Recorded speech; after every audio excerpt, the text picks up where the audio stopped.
Hello and welcome to episode 32. This week we reveal who won the battle between the recruiting companies. We take a look at our portfolios, although I wish we wouldn't, and we battle two more stocks against each other with this week's theme of Trump's Tariff Tumbles. Without further delay, let's get underway. Every week we invest £25 into each portfolio. One portfolio where you select the stocks, one that tracks the market, and one that generates income to pay to you. We'll then invest an extra £1 into each portfolio for every 100 subscribers we get. Last week we looked at out-of-favour recruiting companies. We compared two against each other, Hays and Manpower, and the winner was Manpower. 3, 2, 1, go. All three portfolios were in the red last week, but in the grander context, I'm going to consider that a pretty flat result. This week, thanks to the absolute bloodbath of Trump's tariffs, we're down massively. Benchmark 7.3, Battle Royale falling, underperforming even that, falling 8.3%, and our usually solid income generator down 6.9%. In a reversal of fortunes, perennial underachiever B&M is one of very few stocks up this week. However, YouGov, AMD, Reddit, massive fallers, more than 15% each of them. Reddit, 20%. Money paying us a dividend, which is one of the few bits of good news. Expedia and Man Group. Man Group's brand new, and investor sentiment has fallen 16%. Taking a very quick run through our Battle Royale holdings, sorted by total return, we see On the Beach is still at the top. There are a few names in there like Mondelez, Berkshire just slugging away, but after the first few companies, it's very, very red. Oxford Street Money Group fell 8% this last week. Apple down 13%, 15% fall for Expedia.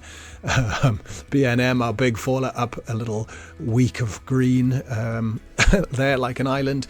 And Reddit, our biggest loser, falling 52.8% since we've got it. And unsurprisingly, that leaves us with more losers than winners, 24-6 to be exact. The income generator is now paying us annual dividends of £23.37. That's up from £22.59 last week. The money is in our account. We've been paid for the last 6 months. That is £6.91. Next week, we're going to take a look at paying that out to a lucky subscriber. The next payment in June is going to be £8.06. We're going to add that to the September payout before giving it to a lucky subscriber. September is 5.3. At the moment, our subscriber is going to get £13.9. We've now added £750 to each of our three portfolios. And taking a look last week, things weren't too great. Battle Royale down almost 5%. And performing worse than the benchmark, which was only down 2.8%.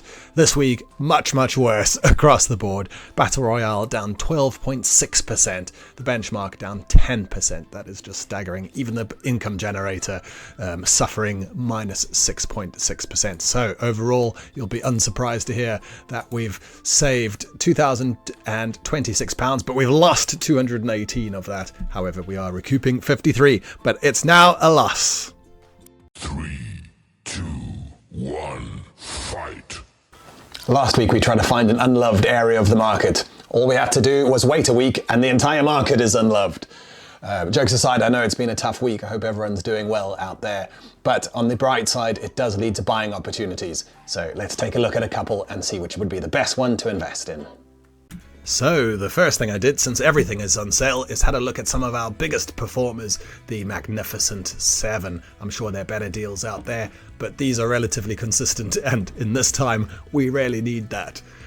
Certainly for peace of mind. I looked at the percentage change of their share prices in the last 6 months, and surprise, surprise, they have fallen steadily, most recently having the biggest falls. Nvidia down 24.5%. That is massive. Apple not far behind with 16.9%. Now, we already own both of those, of course. So Meta up next. We'll take a look at that one. We own Microsoft, and Google is the next one to look at. Now, Simply Wall Street thinks that Google is 43.5% below its fair value, and Meta 42.9%, so just behind, but apparently both good deals at the moment. Google, we wanted to show the financial health since we're a little bit worried about what we're buying at the moment, and it has got massive assets. It's not going to go bankrupt anytime soon. Meta, same thing, maybe slightly not as good as Alphabet, but still massively impressive.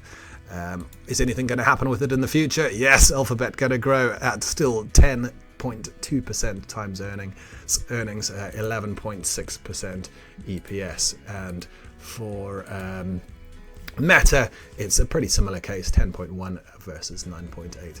Alphabet just shading it. Not much to speak of in the dividend front. That's for both of these companies, but that's probably not why we're buying them. Are they going to go up in the future? Well, you probably know these companies inside and out. They are household names, so I will leave it to you to determine whether you think whether they're going to go up, which one's going to perform the better one, and which one's the better investment. So yeah, I'd love to hear from you. Thank you. So there we have it. Which one do you think we should invest in? Pop a thumbs up next to the comment that you want to vote for, and we'll invest in that company. But from my perspective, I'll be voting for...